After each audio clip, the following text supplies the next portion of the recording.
What is up YouTube, and welcome to this Flash video. So if you're new to the channel, please do consider leaving a like and a subscribe with notifications on at the end of the video if you did enjoy the content that you have just watched. So this is my second record of this review because my first attempt recorded using my webcam audio, and I thought, you know what, I'm going to go again. So this episode of The Flash really was a bit of a letdown really for me, mainly because of the whole premise, the whole Honey, I Shrunk the Kids sort of homage, which is something you'd kind of expect over on Legends of Tomorrow.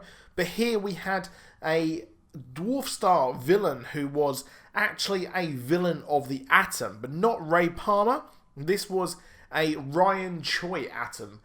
Ryan Choi is actually the second Atom here, and well, he took over, and in DC Rebirth he became the actual Atom and things like that. It's all complete comics craziness, but Dwarf Star here gets a bit of a different origin. He doesn't have the belt that he uses in the comics, and he's more kind of got some sort of meta powers that have been exacerbated by the whole kind of Speed Force portal bus thing that happened.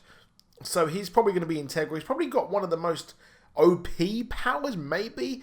And it's really funny that the fact that on the same night that we actually got the Ant-Man and the Wasp trailer, we had someone with very similar powers, and we saw him shrink a building and things like that, which was really, really kind of a bit unfortunate for the Flash there.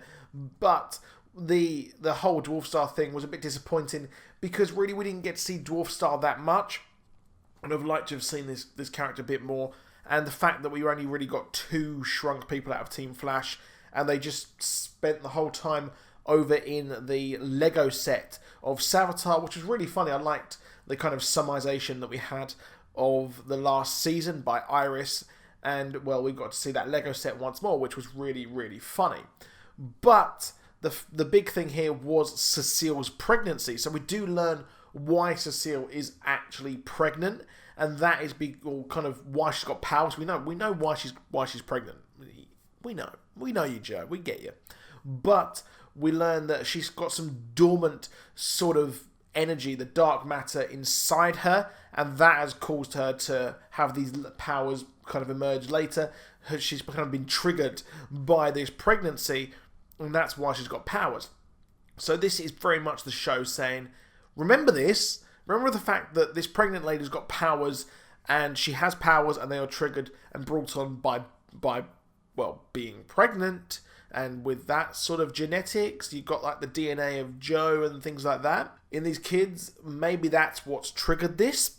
So what's happened here is that Iris is going to be a speedster. She will have powers further down the line, and this is pretty much setting this up and giving a hint towards that Iris is actually pregnant. So in the courtroom scene, Barry was like, I've got a new power. But it wasn't him, it was actually Iris. So they'll probably have some more sort of powers, and her powers will manifest just a bit more and then go once she actually gives birth, which God knows how long she's actually going to have these powers in the TV show, much to the ire of a hell of a lot of people actually been triggered by the fact that she's going to get powers, which, you know what, I kind of don't mind. If it's just for one episode, then yeah. But the fact that she's been Team Flash all season, she's been the leader of Team Flash, I don't like that much. But this is going to be in some sort of speedster reunion episode. So remember that when you're hating on that. It's just going to be like for one episode, maybe, perhaps, that she gets this suit. But it's kind of weird that they made that suit just for one episode. Yeah, so that's really odd. But the whole episode of this was a bit kind of iffy. We had the B plot line of finding out who was the one who framed Big Sir, aka Goldberg, who was amazing in this episode. He really was fantastic. I didn't realise he was such a good actor. I never really pegged Goldberg for being much of the acting type, considering he never really did many promos. I wouldn't say he was a big promo guy, a big interview guy, like The Rock, or anything like that during the kind of, well, WCW days and then over in WWE. But yes, he was really good in this, and it was a real good kind of parallel with kind of Harrison and kind of Harrison Wells, and well, maybe he's going to realise that, yeah, I can do this. So he's worked out that, yes, they can't work out who this similar crime is being framed by a meta, but he now thinks that, well, he can do this. And it was a really touching end that Big Sur was actually sent to China by Barry. I thought that was really, really good. Really, really nice of him there to risk everything just to give this guy the movie ending that Barry actually has, or, well, had at some point. So that was really cool. Not sure if Goldberg will pop up once more. I do hope that he actually does.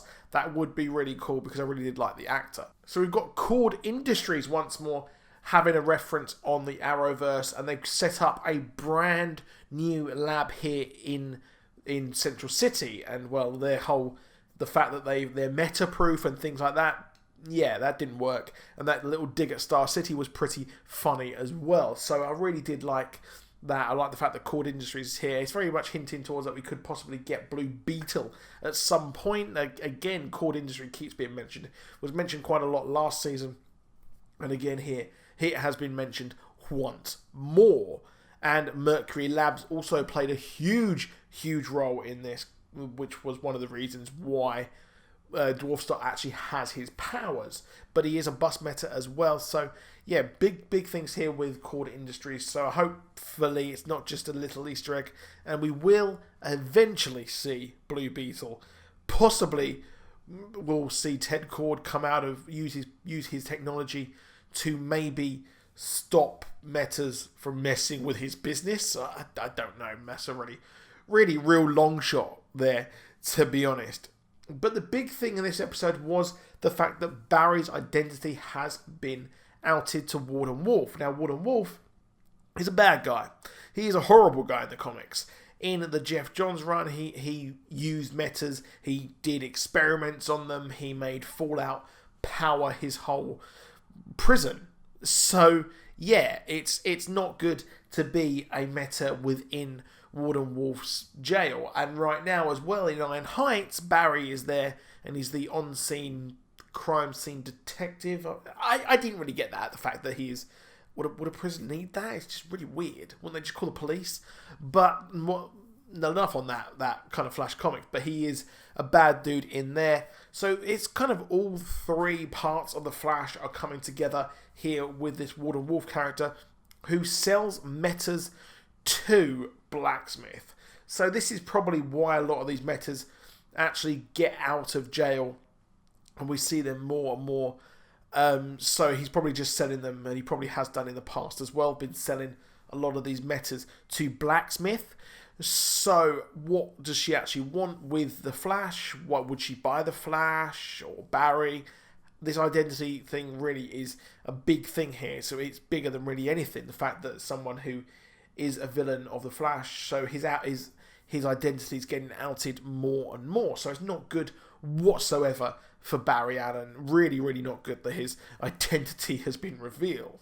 So there is that. So in the comics, we actually had the pipeline. The pipeline was where all the metas were kept in Iron Heights. So this is pretty much what this is right now. So this is what we have here. This is the version of the pipeline. And Barry, Wally West, the Flash, actually had to run some sort of gauntlet under there, and there were big mysteries inside this. So I think that's where they're going in the next couple of episodes. So it's going to be curious to see where that goes and how much Warden Wolf will actually have an impact on this, and what is the end goal of the Thinker. Well, the end goal of the Thinker is to cause as much mayhem. He's going to release or kind of engineer it. So all of these metas get released, and the ones that, weren't brainstormed, they will form some sort of new rogues, and they will then break out and distract Team Flash from what the Thinker's really doing in his enlightenment. So his enlightenment is going to be, we don't know what his end goal is at all. But that is it for this video. If you did enjoy it, please do click on that subscribe and that like as well. Follow us on Instagram and Facebook as well. And I've got a Patreon down below as well if you're interested, of course. But that is it. I'll see you soon. Goodbye.